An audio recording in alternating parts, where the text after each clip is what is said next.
Hello नमस्कार दोस्तों। आज की कहानी का नाम है परवाह।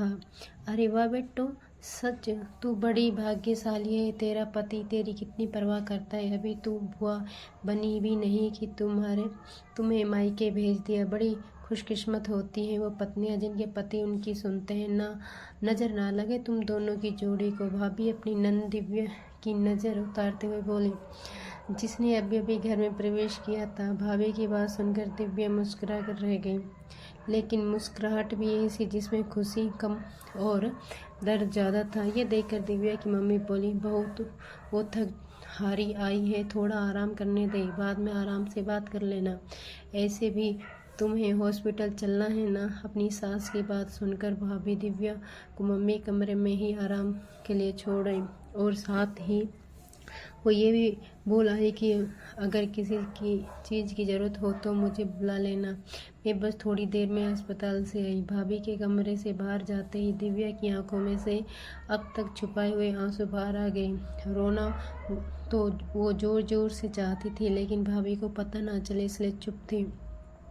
आखिर मम्मी और रजत भैया ने मना किया था उसे अपनी भाभी को कुछ भी बताने के लिए। खैर अभी दिव्या आंखों में आंसू लिए अपनी किस्मत के बारे में सोच ही रही थी कि इतने में मम्मी कमरे में आ गई और उससे बोली, क्या हुआ मेरी बिट्टो को? खड़ी खड़ी क्या सोच रही है? बड़ी थकी हुई लग रही है। दिल पर ज़्यादा बोझ मत ले बेटा, आराम कर ले। तब तक मैं तेरी भाभी को डॉक्टर के पास ले जाती हूँ। आज उसे चेकअप के लिए जाना है, कहकर मम्मी भाभी को लेकर रजत भैया के साथ घर से रवाना हो गई। अब घर में अकेली दिव्या ही बची थी। दरवाज़ा बंद कर वापस मम्मी के कमरे में आकर पलंग पर लेट गई। सोना तो चाहती थी पर नींद ही नहीं आ रही थी। दुनिया के साथ जैसे नींद भी बेरी हो गई हो।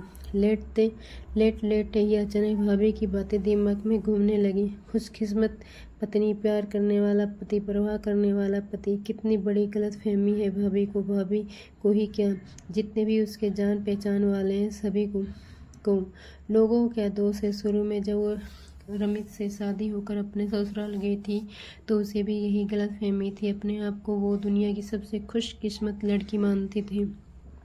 ससुराल में कोई कमी नहीं थी। बड़ा सा घर, गहने, गाड़ियाँ, घर में नौकर चाकर सब कुछ था उसके पास, पर नहीं था तो सिर्फ पति। रमित उसे पूरा सम्मान देता था, दोस्तों की तरह उससे बात भी करता था, पर सिर्फ दिन में, वो भी सबके सामने। पर रात को वो भी कमरे में आता ही नहीं था, या यूं कहें कि घर पर ही नहीं होता था। ये बात दिव्या को बड़ी अजीब लगती थी, पर क्योंकि रमित का अच्छा खासा बिजनेस था इस कारण उसे लगा कि शायद कोई ज़रूरी काम से बाहर गए हैं। शादी के दिन 2 दिन बाद पग फेरे में जब वो अपने मायके आई थी तो कुछ दिन बाद रमित भी उसे लेने आया था। उसके बोलचाल व्यवहार से किसी को भी नहीं लगा कि कुछ गलत है।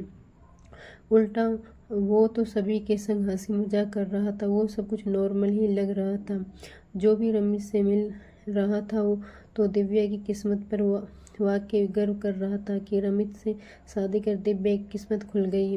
ससुराल आने के बाद भी रमित ने दिव्या से अच्छे से बात की, लेकिन थोड़ी देर बाद जरूरी काम कहकर वो घर से रवाना हो गया।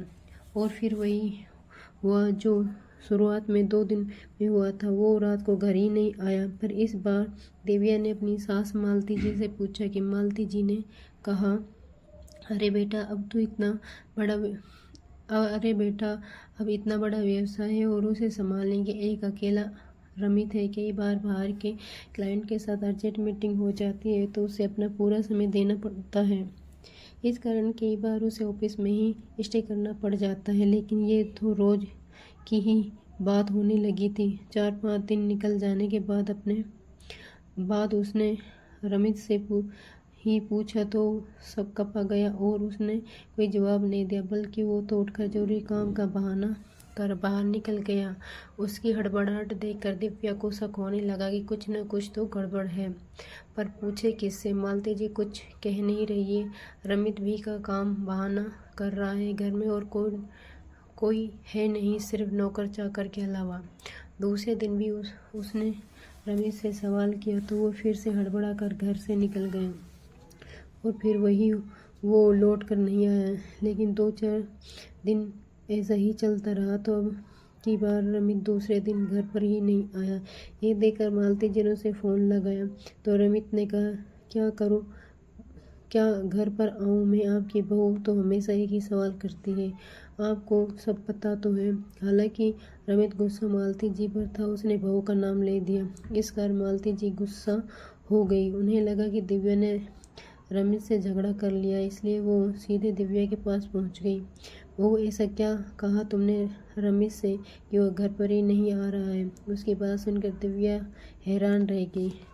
पर उसने कहा, मैंने ऐसा कुछ नहीं कहा मम्मी जी, मैंने तो सिर्फ पूछा था कि वो रात को घर पर क्यों नहीं आते। आखिरी पत्नी होने के नाते मैं उनसे ये तो पूछ ही सकती हूँ। आखिर ऐसा क्या काम है तुम्हें उससे जो उससे ये पूछ रही है? क्या कमी है तुम्हें इस घर में? पहनने को महंगे कपड़े मिल रहे हैं, इतने गहने मिल रहे हैं, घर में नौकर चाकर काम कर रहे हैं, ऐशो आराम की ज़िंदगी है, और क्या चाहिए तुम्हें जो उसे परेशान कर रही है? मालती जी गुस्से में बोली। उनकी बात सुनकर दिव्या बिल्कुल हैरान रह गई। आखिर एक सास बेशर्मों की तरह पूछ रही है कि उसे उसके पति से क्या चाहिए, तो वो क्या जवाब दे। उसने धीरे से कहा, मम्मी जी, क्या एक पत्नी को अपने पति से यही सब चाहिए? रमित मेरे पति हैं। पर कहते कहते वो रुक गई। उसे खुद बोलने में शर्म आ रही थी कि वो क्या बोल रही है। पर मालती जी तो गुस्से में बोली, तो पत्नी है उसकी, आज तक रिझा तो नहीं पाई उसे। क्या फ़ायदा तेरी खूबसूरती का? मैंने तो सोचा था कि तेरे जैसी खूबसूरत पत्नी आने के बाद बेटा बदल जाएगा, कम से कम उसको लड़कियों में कुछ तो इंटरेस्ट होगा, लेकिन तेरे आने के बाद उसे घर में आना ही बंद कर दिया। अब मैं क्या करूं? अचानक कहते कहते मालती जी रुक गई। उन्हें ऐसा लगा जैसे उन्होंने वो सब बोल दिया जो उन्हें बोलना नहीं चाहिए था। दिव्या बिल्कुल हैरान परेशान उसकी तरफ देखने लगी। उसको अपनी तरफ देख कर मालती जी चुपचाप कमरे में रवाना हो गई। जब दिव्या वहाँ ठगी सी खड़ी रह गई। इतना बड़ा धोखा, मतलब रमित एक गे है, इतनी बड़ी बात छुपाई गई। उसे कुछ समझ नहीं आया कि वो क्या करे। काफ़ी देर तक वो रोती ही रही। एक बार घर पर फ़ोन लगाने की भी सोची, पर फिर सोचा ही क्या, पहले उसे रमित से बात कर लेनी चाहिए। इसलिए अब वो रमित से साफ साफ बात करना चाहती थी। और 2 दिन तक रमित घर नहीं आया। इस दौरान मालती जी भी दिव्या से बचती रही। खैर, जब कुछ दिन बाद रमित घर पर आया तो दिव्या ने उसे साफ साफ पूछा। तब पता चला कि रमित ने उससे शादी मालती जी के दबाव में आकर की थी, नहीं तो उसे लड़कियों में कोई इंटरेस्ट था ही नहीं। वो तो अपने दोस्त मनन को बहुत चाहता था और उसके साथ अपनी पूरी ज़िंदगी बिताना चाहता था। पर मालती जी ने समाज की दुहाई देकर रोध होकर उसकी ज़बरदस्ती शादी करवा दी। ये सब सुनकर दिव्या अपना सिर ही पकड़कर बैठ गई। और तब उसने अपने भाई रजत और मम्मी को बुलाया। सब कुछ पता चलने के बाद रजत भैया ने रमित से साफ साफ पूछा, रमित जी, अब जो हो चुका है वो हो चुका है, लेकिन आगे क्या करना सोचा है? तब रमित ने ही साफ साफ कह दिया कि दिव्या यहाँ चाहे तो रह सकती है, उसके यहाँ रहने से उसे कोई दिक्कत नहीं है। उसे किसी चीज़ की कभी कमी नहीं होगी, ना उसके मान सम्मान में कोई कमी आएगी। लेकिन मैं उसे पति की तरह प्यार तो नहीं दे सकता। इससे पहले कि रजत भैया कुछ कहते, मालती जी हाथ जोड़कर बीच में ही बोली, दिव्या, मैं जानती हूँ कि मुझसे गलती हो गई, मैं हाथ जोड़कर उसकी माफ़ी मांगती हूँ। लेकिन बेटा, अब तो इस घर की बहू हो, इस घर की इज्जत मान मर्यादा तुम्हारे हाथ में है।